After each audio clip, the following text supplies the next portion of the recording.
भाई आप बताएं, आपका नाम क्या है, कहाँ के आप रहने वाले? सर मेरा नाम लाल बहादुर है जी। मैं पटियाला से बिलोंग करता हूँ और डबल MA पास की हुई है। आप 3 महीने पहले किसी ने धोखे से इनकी प्रॉपर्टी हड़प ली थी और जिसके बाद ये भाई बहुत ज्यादा डिप्रेशन में चले गए और पागल हो चुके थे। आप अपनी लाइफ के बारे में बताएं कि जब पागल हो चुके थे तब हालत कैसी थी, कहाँ रहते थे, खाना कहाँ से खाते थे, आप अपने बारे में बताएं। सर मैं सड़कों पे सोता था, कभी किसी शटर का सहारा लेता था या कभी किसी के आगे दोनों हाथ फैला लेता था कि मुझे पेट भरने के लिए कोई 5 या 10 रुपए दे दो, या फिर मुझे चाय पीनी है कि ठंड इतनी लग रही है कि पूरी बॉडी मेरी बिल्कुल वाइब्रेट होती थी। लेकिन किसी पर्सन ने मुझ पे दया नहीं की। कुछ जन थे जो मेरी हेल्प भी करते थे। मैं आज भी उनके लिए परमेश्वर के आगे दुआ करता हूँ। आप जब पागलों की तरह करते थे, सड़कों पर, रेलवे स्टेशन के पर, वहां पे सोते थे आप?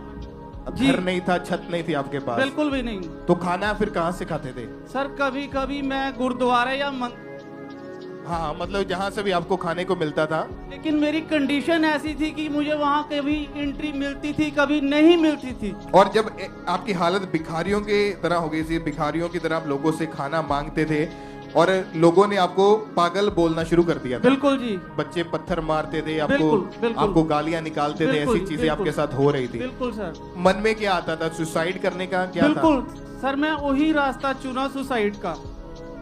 कैसे मरने की सर कोशिश? मैंने 26 और 27 जनवरी मेरी लाइफ के वो 2 दिन ऐसे हैं, ना मुझे खाने के लिए था मेरे पास कुछ, ना कुछ पहनने के लिए था, और ना ही मेरे पास ये था कि मैं किस जगह बैठूं, क्योंकि 26 जनवरी को पटियाला में CM भगवंत मान ने अपना झंडा लहराना था।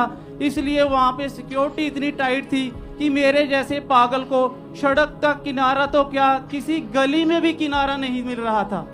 इसलिए मैंने अपना 200% डिसीजन लिया कि मैं सुसाइड करूंगा और रेलवे ट्रेन के ऊपर चला गया। रात को 3:30 पौने 4 का टाइम था और धुंध इतनी ज़्यादा थी कि 2 फुट की दूरी से भी कोई इंसान किसी को नहीं देख सकता था।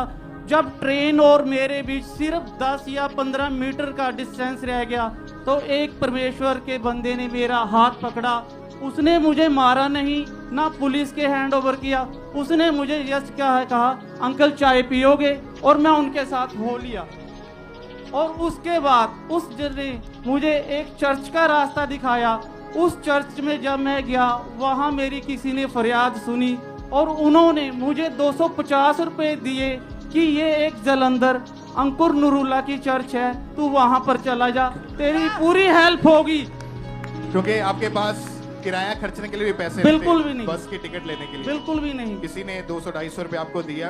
अब जब यहाँ पे पहुंचे फिर क्या हुआ? सर उसके बाद जब मैं बस स्टैंड पर पटियाला पर ही था, पहले बस चढ़ा, फिर उतर गया, फिर चढ़ा, फिर उतर गया, लेकिन 3rd टाइम मुझे नहीं पता परमेश्वर ने क्या मुझे बिल दी। मुझे परमेश्वर कहना भी नहीं आता था, लेकिन जब मैं उस चर्च से चुरा था, उस बस में बैठ गया और मुझे नींद ऐसी आई कि मैं बस में सो गया और सीधा जलंधर बस स्टैंड पे उतरा।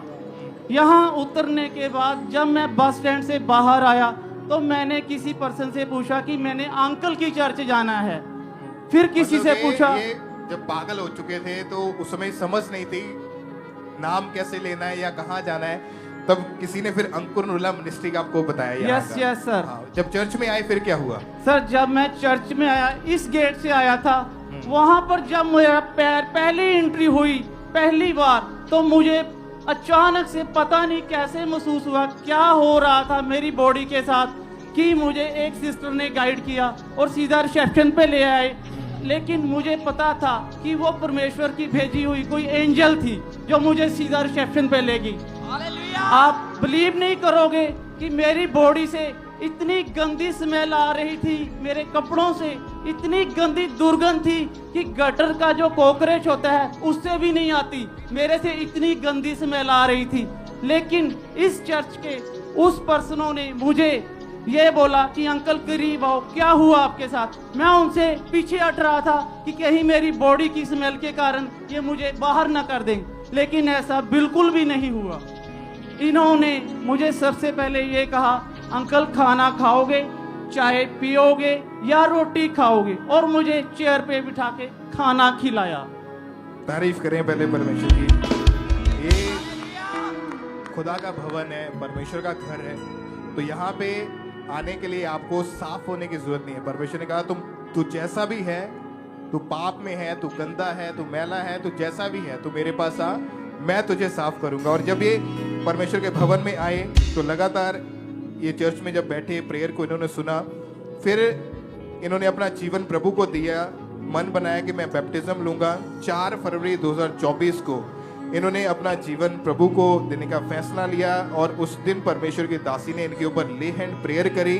और उस दिन से ले हैंड प्रेयर होने के बाद और अपना जीवन प्रभु को देने के बाद इनका जो जीवन था वो पूरी तरह से चेंज हो चुका है। और अभी की लाइफ बताएं, अभी कैसा जीवन है? सर अब मैं ऐसा बिलीव करता हूँ कि जैसे 1000% की विल पावर मेरे अकेले के बॉडी में समाई हुई है।